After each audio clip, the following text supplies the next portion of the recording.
Peace, peace, peace, peace, peace, and infinite blessings, my beautiful people. I hope you are feeling alive and mighty and prosperous and worthy of all the good things that are coming your way. Ashe. No, for real, Ashe.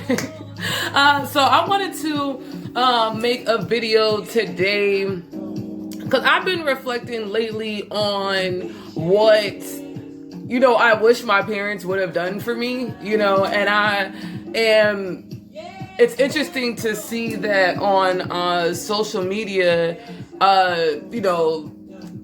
thanks to Boosie, I guess, we're having greater conversations around abuse and pedophilia with men, being the victim of it. I think there's this narrative that has existed for a very long time that black women, young women, were the only ones who were suffering through abuse, and their fathers weren't there to protect them, or other men weren't there to protect them, or other men were actually the ones who were perpetrating these acts. And so I, on my Facebook, I shared a status where I said, 1 in 3, I said 1 in 4. Really, I should have said 1 in 3, but to be honest, it's more like every woman, every black woman has suffered some type of sexual abuse. And I said, I wonder what the number is for men, because it's something that I never even thought of until this conversation that has come up, through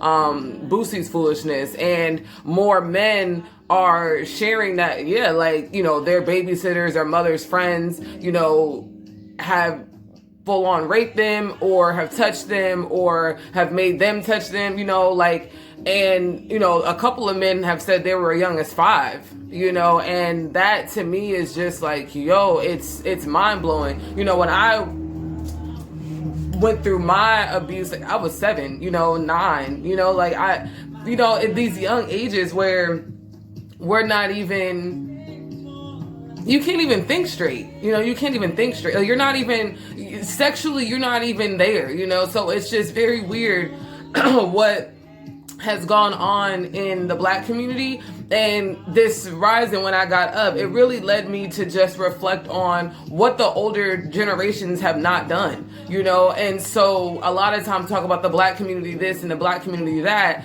And I think that it's time for us within the us as black people to be a little bit more specific and really talk about what the older generations did not do. A lot of them are corny as fuck. A lot of them are. A lot of black elders are corny. They, especially, through the crack era, I think that's a time period that we never really address and we never really talk about. My family, there were women in my family who were addicted to crack, addicted to the shit. And then, my mom and her age group were victims of the things and decisions that they have made, and then in turn, that falls down to me. And thankfully, I am of the generation of us that are now openly having these conversations, and we don't mind.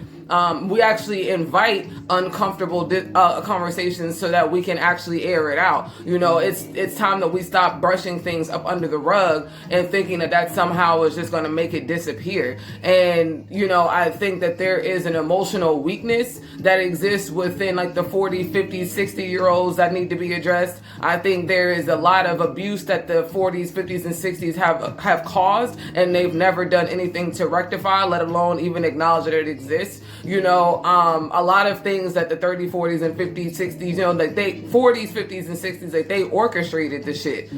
They were the ones who orchestrated the abuse of their children, and then we'll turn around and laugh about it, and almost as if you're giving them a rites of passage. You're giving young boys this rites of passage, and that's not it. That's not manhood. That's not, manhood isn't defined by a man's sex and sexuality, because you gave him a rites of passage by giving him a woman, quote unquote, but you've never taught him how to budget. You've never taught him how to protect or provide, or how to love, or to be loving, or to receive love. These are things conversations that never happen. And then we turn around and the older generations will sit there and talk about how ain't shit the younger generation is, when it's y'all are the ones who birthed these people. You're the ones that created these people, so if we want to talk about how ain't shit, the current 20s and 30s are, then you got to talk about how ain't shit you are, because they came from you,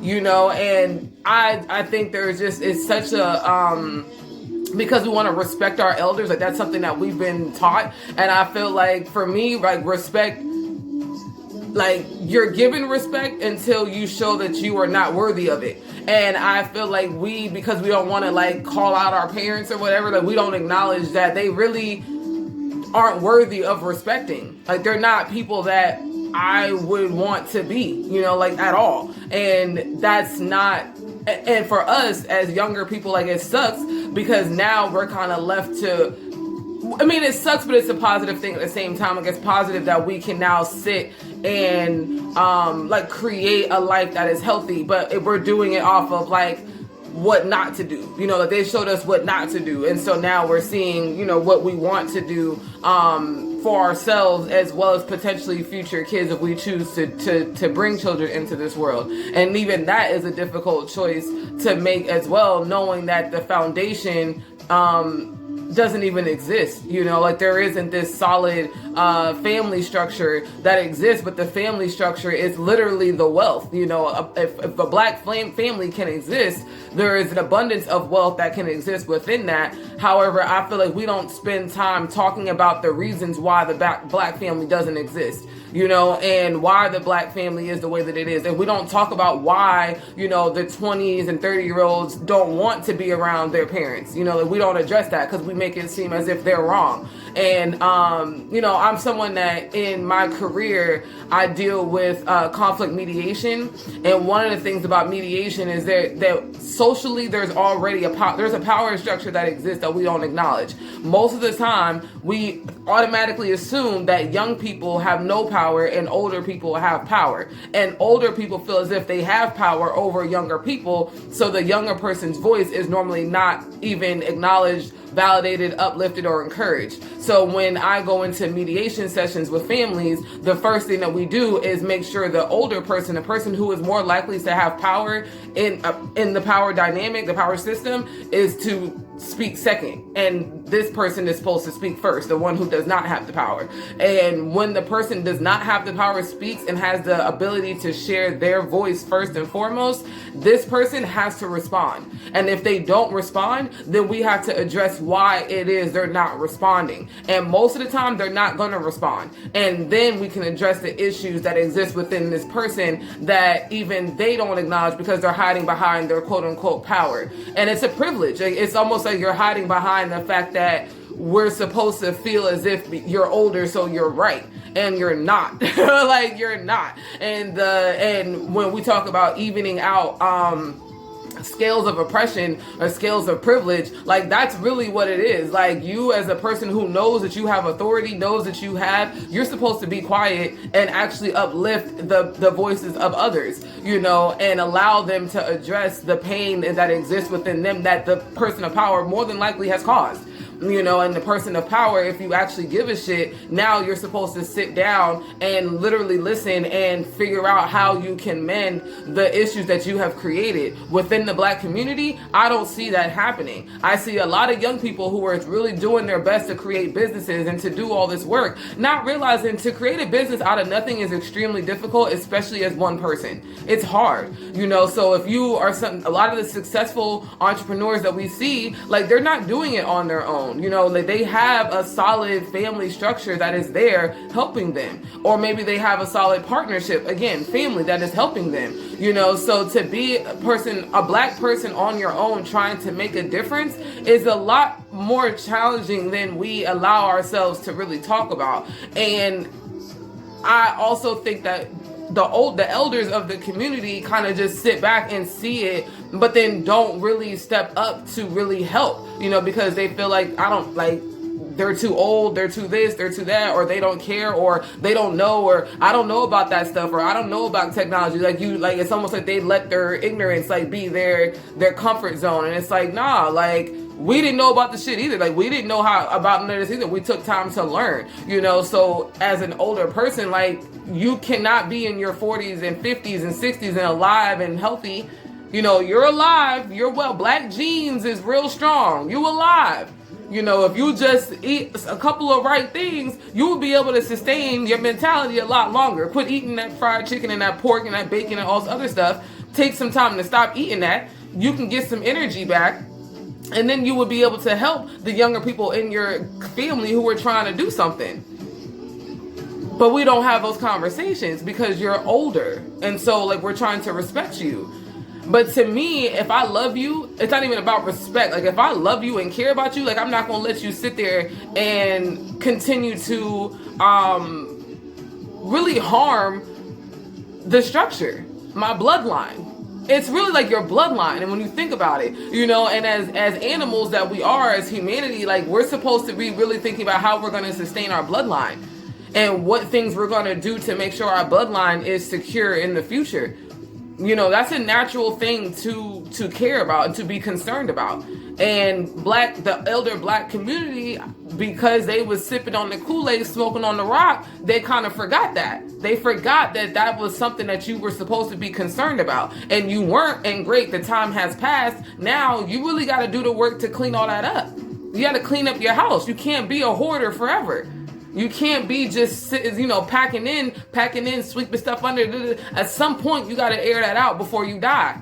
You got to. You have to. Because then you're leaving behind baggage for other people, for the younger people to carry, on top of the fact that they're trying to establish something for themselves so they don't do that same thing. How is that fair? How is that fair? And we don't have those conversations. And I think it's about time we do. Because we really are not going to progress without healthy family structures. We're really not going to progress without calling out the toxic behaviors that exist within the elders of our community. We really got to talk about it. Like, even those who have all the knowledge and, you know, who understand a lot of this stuff, they understand what's supposed to be happening. A lot of black elders are extremely intelligent, but they're not doing anything with that. You know, they're using it to get women, and they're using it to be the conscious, you know, the conscious clout. Like, that's their, you know, like, and that's not cool. We can't do that. It's real life shit, you know, we just real life shit that's going on. And you still being someone that's in your 40s and 50s and 60s cracking jokes, trying to be the fly guy who's in the, like, we're not doing that no more. That's outdated. That's outdated. This is not the 70s. It's not the 80s. This is not the 90s. This is literally 2020 in the midst of global pandemic. Like, shit's going down. And we're still out here trying to rock our chains and be fly and whatever. Like, no, rock your chains and be fly, yes, but do it from a place, from a different place. Y'all know what I'm saying? Like, do it from a different place. Like, 'cause I fly, I love to get dressed and stunt and all that good stuff, but I'm also doing something. You know, that doesn't define me. It's just an expression of self, but that doesn't define who I am. A lot of people, that defines who they are. You know, that's who they are.